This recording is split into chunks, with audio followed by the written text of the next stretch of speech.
Halo, selamat datang di seri video tutorial literasi informasi. Melalui video ini, kamu akan belajar cara efektif mencari dan menggunakan informasi untuk mendukung aktivitas perkuliahan kamu. FYI, seri video tutorial literasi informasi ini terbagi menjadi 4 bagian loh. Pastikan kamu menonton semua bagiannya secara berurutan ya. Pada video kali ini, saya akan menjelaskan mengenai tutorial dalam melakukan identifikasi kebutuhan informasi. Kenapa sih kita harus melakukan identifikasi kebutuhan informasi? Nah, gunanya untuk mempermudah dalam menemukan informasi yang kita butuhkan. Selain itu, kita juga dapat menemukan informasi yang lebih spesifik dan sesuai dengan apa yang kamu inginkan. Nah, untuk melakukan kegiatan tersebut, ada 3 step yang harus kamu lakukan nih. Step by stepnya dimulai dari identifikasi rumusan masalah, kemudian mengembangkan kata kunci, dan yang terakhir memformulasikan kata kunci. Yuk, kita mulai aja dari step pertama. Langkah pertama yang harus kita lakukan adalah mengidentifikasi rumusan masalah. Kita dapat mengidentifikasinya dari judul penelitian atau topik penelitian, dan melalui rumusan masalah penelitian yang kalian punya. Kemudian, tentukan keyword atau kata kunci dari topik tersebut. Misalnya, kita punya judul penelitian yaitu pendapatan asli daerah pada Provinsi Pulau Jawa. Dari contoh tersebut, didapatkan 2 keyword utama yaitu pendapatan asli daerah dan juga Pulau Jawa. Keyword tersebut digunakan sebagai modal untuk melakukan proses pencarian informasi berupa literatur atau sumber referensi ilmiah yang dibutuhkan untuk menjawab rumusan masalah penelitian. Akan tetapi, apabila hanya terbatas menggunakan 2 keyword utama tersebut, maka sumber informasi yang muncul menghasilkan temuan yang kurang spesifik. Oleh sebab itu, kedua keyword tersebut harus dikembangkan lagi nih teman-teman. Nah, gimana sih cara mengembangkan kata kunci itu? Kita lanjut ke step 2 ya. Langkah kedua adalah mengembangkan kata kunci utama yang telah ditetapkan pada langkah sebelumnya.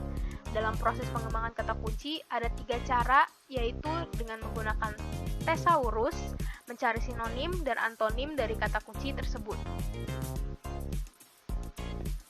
Untuk mempermudah, kalian bisa menggunakan thesaurus. Karena dengan thesaurus, kamu bisa mengembangkan dan menemukan kata dan frasa lain dari kata kunci yang telah diidentifikasi. Hal ini dikarenakan di dalam thesaurus terdapat 3 jenis hubungan, yaitu yang pertama adalah hubungan kesetaraan atau sinonim, yang kedua adalah hubungan hierarkis ketika satu kata ingin menjelaskan sesuatu yang lebih luas atau broader term, atau spesifik yaitu narrow term. Dan ketiga adalah hubungan asosiatif, yaitu ketika 2 kosakata yang sama membahas satu konteks yang sama, tetapi tidak memiliki hubungan sinonim maupun hierarkis, yaitu related term. Langkah ketiga yaitu setelah menemukan dan mengembangkan kata atau frasa lain dari keyword utama yang kamu punya, langkah terakhir dalam proses identifikasi kebutuhan informasi adalah memformulasikan kata kunci atau menyusun konsep keyword. Penyusunan konsep kata kunci ini digunakan untuk mempermudah dalam menemukan sumber informasi yang spesifik sehingga kamu dapat memperoleh informasi yang sesuai dengan apa yang kamu inginkan. Sebagai contohnya, kita sudah punya 2 keyword yaitu pendapatan asli daerah atau PAD dan juga Pulau Jawa. Nah, kedua keyword tersebut bisa dipetakan berdasarkan sinonim dan antonimnya. Sinonim PAD adalah penerimaan daerah, sedangkan antonimnya adalah pengeluaran daerah. Sedangkan Pulau Jawa memiliki sinonim yaitu Kepulauan Jawa. Selain sinonim, kamu juga bisa memetakan keyword Pulau Jawa berdasarkan asosiatifnya atau yang memiliki hubungan dengan keyword tersebut. Hasil pengembangan keyword yang sudah kamu lakukan dapat dijadikan modal untuk penelusuran informasi sehingga menghasilkan sumber informasi yang relevan. Dari konsep yang sudah ditemukan tadi, untuk mempermudah mengorganisasi kata kunci yang telah dikembangkan, kamu bisa membentuk atau membuat table query seperti contoh yang ada di layar ini. Dapat dilihat, tabel tersebut menunjukkan bahwa kamu bisa menggunakan 4 alternatif formulasi kata kunci untuk mencari sumber informasi yang kamu butuhkan. Misalnya, pada alternatif pertama, kamu dapat memasukkan kata kunci PAD dan Pulau Jawa. Apabila kamu ingin mencari sumber informasi lainnya yang lebih spesifik, maka kamu dapat menggunakan alternatif kedua, yaitu penerimaan daerah dan Kepulauan Jawa.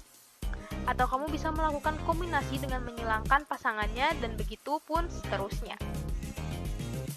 Yap, segitu dulu penjelasan tentang cara identifikasi kebutuhan informasi. Perlu diingat ya teman-teman bahwa ini adalah tahapan awal dari serangkaian aktivitas pencarian dan penggunaan informasi. Pastikan kamu nonton video selanjutnya yang berisi tentang lokasi dan strategi penelusuran informasi.